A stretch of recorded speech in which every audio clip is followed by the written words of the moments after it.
La situation de Habib Beye, l'entraîneur du Stade Rennais, devient de plus en plus délicate. Après avoir frôlé le licenciement il y a quelques mois, il se retrouve à nouveau sur un siège éjectable. En effet, son parcours récent a été marqué par une série de 3 défaites consécutives, avec une équipe qui n'a pas réussi à marquer le moindre but.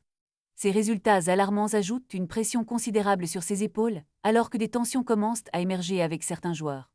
Selon les informations rapportées par l'équipe, un départ prématuré avant la fin de son contrat, qui court jusqu'à juin prochain, n'est pas à exclure si la situation sportive continue de se dégrader. Toutefois, la donne pourrait changer si Rennes parvient à se qualifier pour les compétitions européennes, une possibilité qui semble à portée de main, alors que le club occupe actuellement la 6e place en Ligue 1. Une qualification entraînerait automatiquement une prolongation de son contrat jusqu'en 2027, mais cela nécessiterait des discussions avec la direction sur les ambitions du club et les termes de son contrat. Foot Mercato a également révélé que Beye et ses représentants envisagent un départ anticipé, mais à certaines conditions.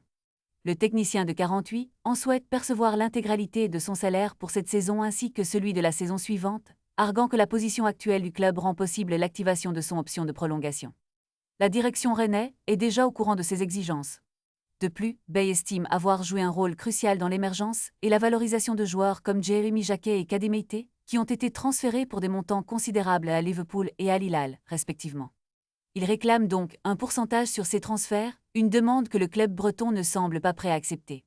On ne cédera pas à ses caprices, aurait affirmé un membre de la direction, selon les propos rapportés par Elince de Mohamed Toubachter. La situation est donc tendue et pourrait évoluer rapidement. Les supporters et observateurs du football attendent avec impatience de voir si Beye parviendra à redresser la barre ou si la direction du Stade Rennais prendra des décisions difficiles dans les semaines à venir.